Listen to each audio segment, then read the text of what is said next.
I think I'm a special one. 3 for me and 2 for them. Respect, respect. What makes a football manager truly unforgettable? Is it their tactical genius, their ability to motivate players, or is it something more intangible? An aura, Football matches. a charisma that captivates not just their team, but the entire sporting world? You cannot put pressure on me, no chance. Few managers have embodied this rare combination better than José Mourinho, a man whose career has been as dramatic, complex, and captivating as the beautiful game itself. But how did the special one become, well, special? I am José Mourinho. To understand José Mourinho, you have to go back to the early 1990s, a time when he was far from the confident, swaggering figure we know today. In 1992, Mourinho, a young man with no significant playing career to boast of, took his first major step into the world of football management. His role? A translator. Yes, the man who would one day conquer Europe began his journey working as an interpreter for the legendary Bobby Robson at Sporting Lisbon. For many, being a translator might seem like an insignificant role, but not for Mourinho. To him, it was an opportunity to learn, to absorb knowledge like a sponge. When Robson moved to FC Barcelona, Mourinho followed. It was there, amidst the brilliance of players like Ronaldo Nazario and Luis Figo, that Mourinho truly honed his craft. He wasn't just translating words. He was studying tactics, observing human behavior, and building the foundation for his future success. Mourinho didn't have the natural pedigree of a former star player, and he knew it. Many managers relied on their reputation as footballers to transition into coaching, but Mourinho didn't have that luxury. What he lacked in playing experience, he made up for with a meticulous understanding of the game. His years at Barcelona were his true apprenticeship, and by the time he struck out on his own, he was more than ready. I think he's a great example. He can speak 5 languages, whatever he can, whatever he does. Goes and is an interpreter for Bobby Robson, follows him to Barcelona, works under Louis van Gaal. He's learning all the time. He's got a determination, he wants to be a coach. He never played the game, by the way. Now you tell me how many presidents would have given a manager a job and never played? None. But he's done it. Fast forward to 2002, Mourinho, now a determined 39-year-old, finally got his first big break as a head coach at FC Porto. The club was struggling, far from the European powerhouse we know today. When Mourinho arrived, they were languishing in 5th place, and many doubted his ability to turn things around. But Jose had other plans. In his first full season, Porto didn't just improve. They dominated. Under Mourinho's leadership, they won the domestic treble, including the Portuguese League and UEFA Cup. It was an astonishing achievement, but Mourinho wasn't done.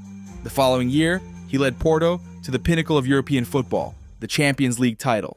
Against all odds, this young, relatively inexperienced manager had taken a team of underdogs and made them kings of Europe. Before we move on to the next part, make sure to hit the subscribe button to help us keep bringing you more great content like this. Back to it. What set Mourinho apart wasn't just his tactical acumen, it was his personality. To the movement of Barcelona players and to our analyze of our difficulties, and after also analyzing our possibilities. He exuded confidence, some would say arrogance, but it was infectious. The king of football. After Porto's triumph, he made a move that would define the next phase of his career, joining Chelsea in the English Premier League. And it was during his first press conference in 2004 that Mourinho famously declared, "I am a special one." This bold proclamation wasn't just for show. It was a message to his players, to the media, and to the footballing world. Mourinho wasn't there to blend in. He was there to win.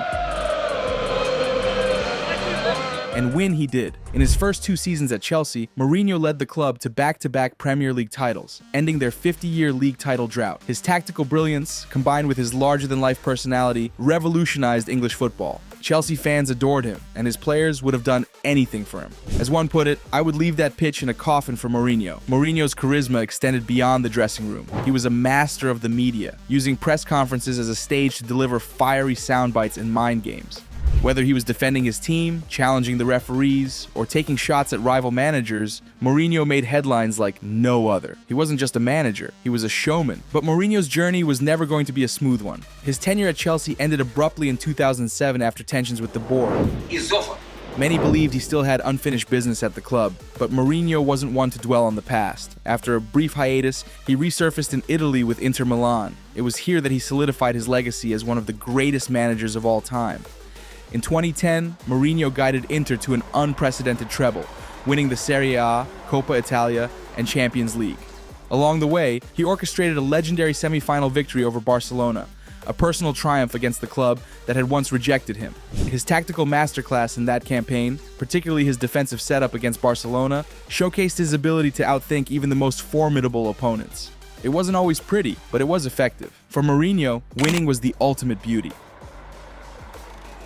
Mourinho's success at Inter caught the attention of Real Madrid, who hired him with one mission: to dethrone Pep Guardiola's Barcelona, arguably one of the greatest teams in history. The rivalry between Mourinho and Guardiola became the stuff of legend. Their clashes on the field were intense, but their battles off the pitch, through press conferences and media jabs, were equally captivating. Under Mourinho, Real Madrid became a force to be reckoned with. In 2012, they won La Liga with a record-breaking 100 points, dethroning Guardiola's Barcelona in the process. It was a testament to Mourinho's relentless pursuit of excellence. Yet despite the success, his tenure at Madrid was not without controversy.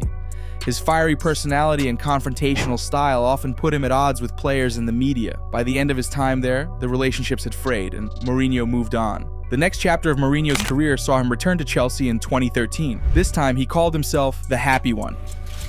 I'm the happy one. It was a softer, more reflective Mourinho, or so it seemed. Within 2 seasons, he delivered another Premier League title to Stamford Bridge, reaffirming his status as one of the best in the business. However, the honeymoon didn't last.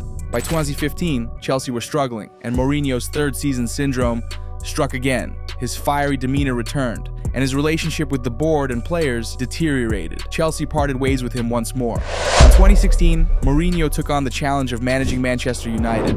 I don't see any reason for Man United to be afraid of He brought silverware to Old Trafford, including the Europa League and the League Cup, but his time there was marked by conflicts with star players and a style of play that many deemed outdated. By 2018, his tenure ended, leaving fans and pundits wondering if the special one's magic was fading. But if there's one thing we've learned about Mourinho, it's that he thrives on proving people wrong. I am José Mourinho. In 2021, he returned to Italy, taking charge of AS Roma. The club had been struggling for years, but Mourinho once again worked his magic.